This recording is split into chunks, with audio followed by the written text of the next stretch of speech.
Errol Spence was forced to withdraw from the Manny Pacquiao fight after the discovery of a retinal detachment during a medical examination, and therefore he doesn't regret pulling out of that fight at all because he says he could have been blinded and lost his career.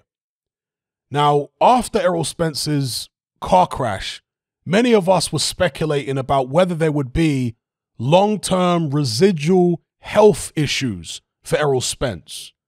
And I think it's reasonable to speculate that this retinal detachment might have stemmed from the car crash.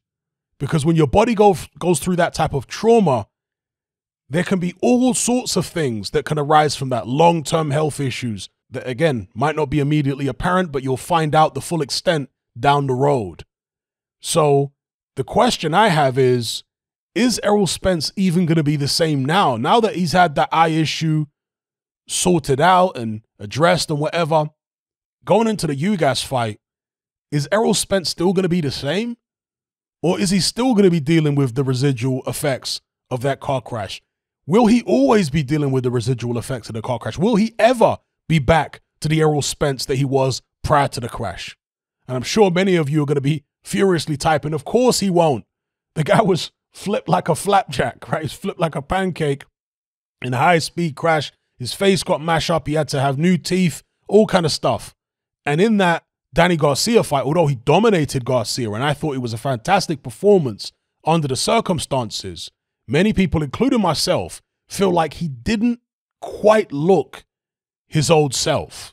His body didn't quite look the same. It looked like his muscles had atrophied. It's like Anthony Joshua, actually. Anthony Joshua never went for a crash or anything like that. But if you look at AJ's body in the Kubrat Pulev fight, or even in the Andy Ruiz rematch, and he was whatever he was, 239, and I think for the Pulev fight in the low 240s, compare his body then to when he was in the low 240s earlier on in his career. And he has this kind of odd look to his body now compared to then, where he, again, you can see the atrophy in his muscles. There's a difference in terms of the way his body looks at 241 now compared to how it was at 241 5-6 years ago. You see it. And the same with Errol Spence. At 147 now, he doesn't, at least in the Danny Garcia fight, he didn't look the same. His body looked a bit different. And I thought his movement was a bit different. He wasn't quite as, how can I describe it? It's not that Errol Spence has ever been the smoothest fighter, but there was a certain lack of smoothness. There was a certain herky-jerkiness about Errol Spence's style. It was quite subtle, but I could notice it, and other people have said they've noticed it.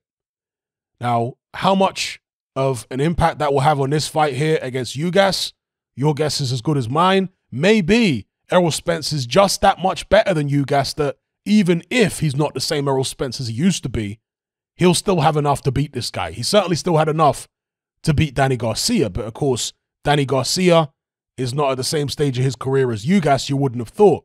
They might be similar in age, but Ugas appears to be a fresher guy.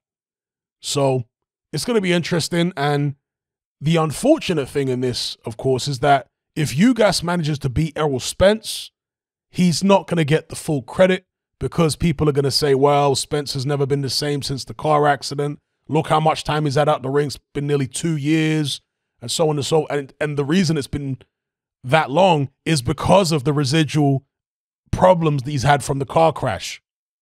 You see it? That's the unfortunate thing. But it's better to beat an Errol Spence who people say wasn't quite as good as he used to be than not to beat Errol Spence at all. There's belts on the line. So I'm sure you guys will take a victory regardless of whether he gets the full credit or not. But let me know what you guys think in the comments below. Is Errol Spence the same? Will this eye injury come back to haunt him? Because historically in boxing, it has been the case that once you have a retinal tear, or a detachment, or anything like that, it usually does come back to haunt you. Sugar Ray Leonard would be an example. Frank Bruno would be another example. And there are many, many other examples. The eye is a very delicate thing.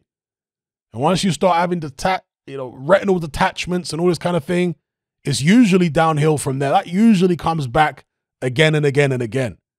So let's see what happens here. And will Errol Spence change his style? Will he be mindful about the detached retina and therefore switch up his style to be a bit more cautious and a bit less aggressive, box more and pressure less because of this?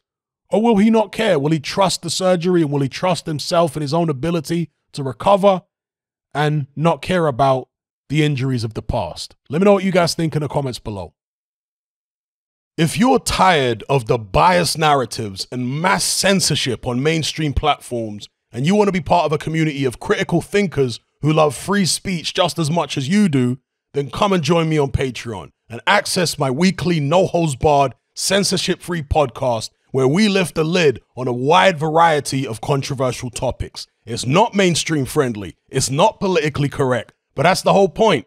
We dare to stand as a beacon of reason against an army of insanity. Just head on over to my Patreon page and select the tier called Hatman Hot Topics. You'll gain access to a minimum of 2 hours of exclusive content every single week, including podcasts, videos, interviews, live stream Q&As, as well as my popular Confessions of a Nightclub Bouncer series. Not to mention a vast back catalog of hundreds of hours of previous episodes. You can listen via the Patreon app with the option to download in high quality MP3. We've also got an Element group where you can come and chat and hang out with myself and other members. Unlike Discord, it has full end-to-end encryption, is decentralized, and is 100% censorship free. You can also send voice notes as well as much larger audio and video files than you can on Discord. So come and sign up on Patreon. There's no contract, there's no commitment, you can cancel at any time, and it's cheaper than a cup of coffee. So I'll see you over there. I'm out.